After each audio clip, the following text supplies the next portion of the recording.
Hi everyone, it's Tiarja Jackson of King's Kid, where we strive to educate individuals on how God creates, covers, carries, and crowns us in personal, professional, and mentor-mentee development. We made it through self-improvement month, and I am super excited. I'm not going to let the momentum die down. Actually, there are some things that I am going to keep doing, and there are some things that I'm going to work to keep doing. But this project literally, or this month, this self-improvement month, it literally taught me to stay committed, to stay the course, and that I can do it. So I'm going to share with you my journey. The hardest day for me was that day where we had to have like 2 hours off our phone. One, because there are a lot of things that I do on my phone, but those 2 hours really allowed me to focus on things that I kind of have been putting off, like laundry. So in those 2 hours, I was able to assist in completing our laundry task for our household, which is major. So I was really excited about that. That was like the hardest day for me. And then on Mondays and Tuesdays, my days are typically long, so sometimes committing to do things, it doesn't really happen. So for me, keeping myself accountable, even on those Monday where I had tasks that didn't quite align with my schedule, I had to adjust accordingly. And I was really excited about that. So my two goals was to, by the end of the month, save $200. And today I actually ended up saving $360, and I'm gonna break that down.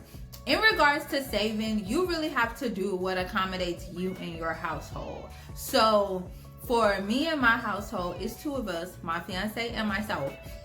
Saving has been like a big priority for us, but just due to life circumstances, due to things that pop up, we always kind of just put it on the back burner. So when I was thinking about self-improvement month, I was thinking about my goals. It's like, I want to have a legitimate like savings. I really want to just save and don't touch it. I'm not going off of what's good for everybody else. I'm not going off of what everybody else is going off. What works for me and my household. So for us, we decided that what worked for our household was $40 a pay period. So if it's two of us, that means it's four paychecks or whatnot, not four. So it's the 5th, 15th, 20th, 5th, 15th, 20th, and last day of every month. So each one of those paychecks, we designated a certain amount of money. And then there was certain paychecks, if our paychecks was bigger than what we expected, we put more money towards our savings. So that's what allowed us to propel and push towards that 360 mark, which I'm very excited for. My fiance used to have the logic of, we pay God and we pay everybody else. I kind of had that logic of, we pay God, we pay ourselves, and we pay everybody else. They can wait. And that's something we really just had to work on in our relationship to determine what works for us. We knew we needed to pay ourselves, but we didn't know what was a good amount to start with that wasn't overwhelming us. And we didn't really know. So we just tested the waters and was like, hey, we're going to just start with this.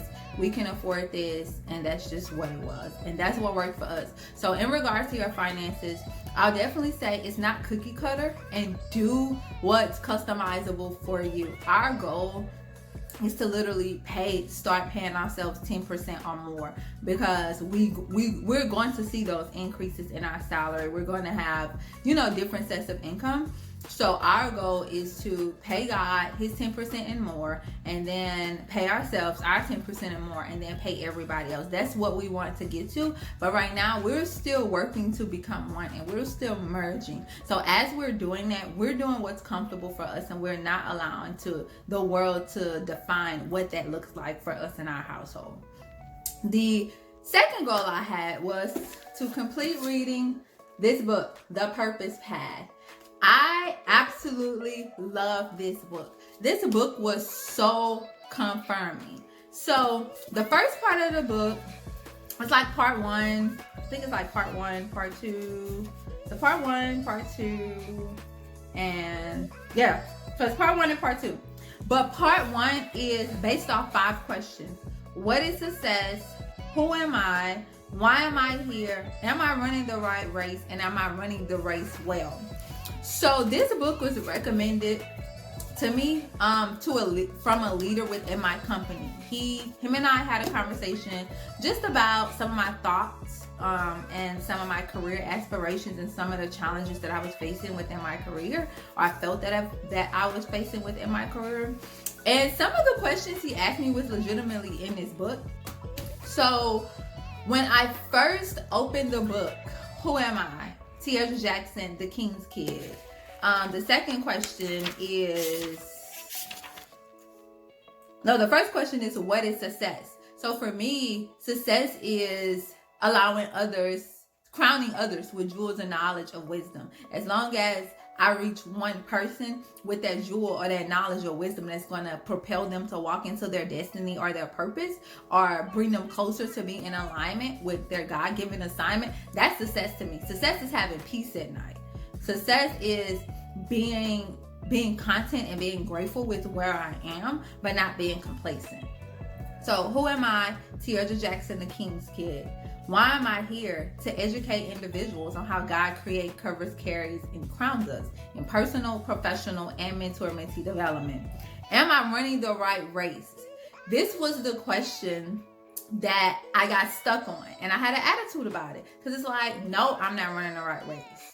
And am I running the race well? And my answer was no, I'm not running the race well because I'm not running the right race. And this is not pertaining to my life outside of corporate America, outside of my job.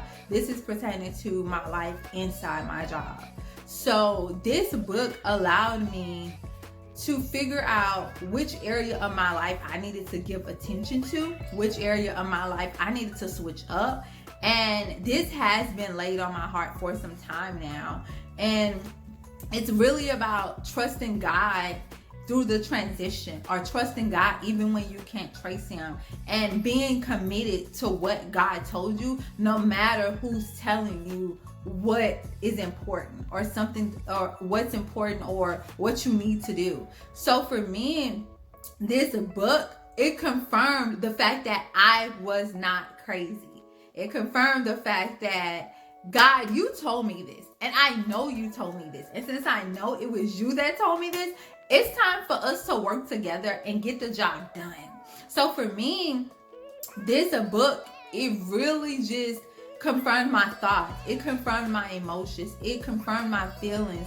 And for me, it also confirmed the fact that there's work that needs to be done.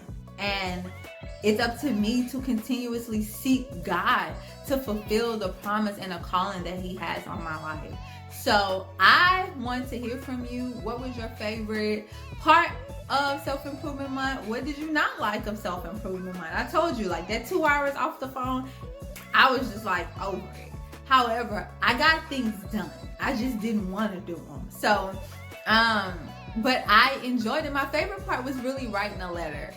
It's funny because I'm not going to say who I wrote the letter to, but I wrote the letter and I was excited to just go to the mail, like to the post office, and ship it, signed, sealed, and delivered. Like, it just felt good. So that's something I really try to be intentional about implementing in my overall life. I'm definitely going to get back on my track of working out. I'm back from vacation, so I need to just get back to my track of working out. I'm definitely going to keep the workout schedule, and I'm going to be more intentional about my goals, and that way I could work on them.